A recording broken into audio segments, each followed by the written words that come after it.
Currency ఇటీవల కాలంలో ఎంత ప్రజాదరణ పొందిందో అందరికీ తెలిసిందే. జీరో వాల్యూతో మొదలైన బిట్ కాయిన్ ఇప్పుడు $1,00,000 దాటేసింది. అయితే ఇది అంత సురక్షితం కాదంటున్నారు.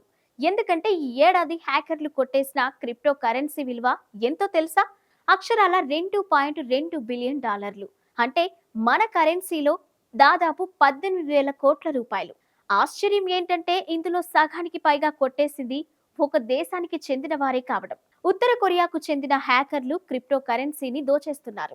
దోచేసిన క్రిప్టో కరెన్సీలో సగానికి పైగా ఉత్తర కొరియాకు చెందిన వారే మాయం చేసినట్లు చైనాలసిస్ అనే సంస్థ రిపోర్టు చెప్తుంది. ఇక ప్యాంగ్యాంగ్ కు చేరిన మొత్తం $1.3 బిలియన్ ఉంటుందని ఇది పేర్కొంది. చాలా మంది రిమోట్ ఐటీ ఉద్యోగుల ముసుగులో క్రిప్టో ఇతర టెక్నాలజీ సంస్థల్లోకి చొరబడుతున్నట్లు వెల్లడించింది. ఇక గతేడాదితో పోలిస్తే క్రిప్టోల చోరీ 21% పెరిగింది.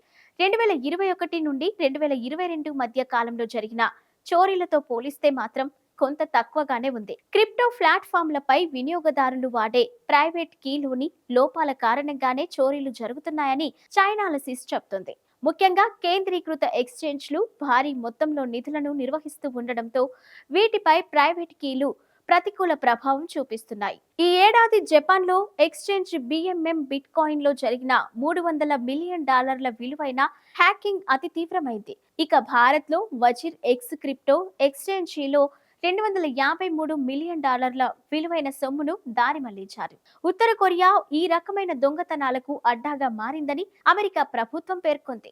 అయితే ఈ ఏడాది అమెరికాలోని 14 మంది ఉత్తర కొరియా వాసులు అమెరికా కంపెనీల నుంచి నిధులను ప్యాంగ్యాంగ్ యాంగ్ లో ఆయుధాలను కొనుగోళ్లకు మళ్లించినట్టు సెయింట్ లూయిస్ న్యాయస్థానం తేల్చింది.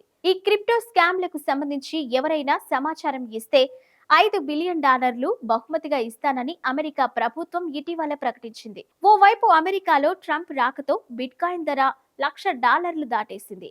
ఈ సమయంలో చైనాలసిస్ నివేదిక ఆందోళనకరంగా మారింది. అమెరికాలో క్రిప్టో అనుకూల చట్టాలు వస్తాయని బలంగా ప్రచారం జరుగుతుంది. America security and exchange commission chairman గా పాల్ అట్కిన్ కు ట్రంప్ బాధ్యతలు అప్పగించడం వంటివి కలిసొచ్చాయి. దీంతో క్రిప్టో అనుకూల పాలసీలు వస్తాయన్న అంచనాలు బలపడ్డాయి.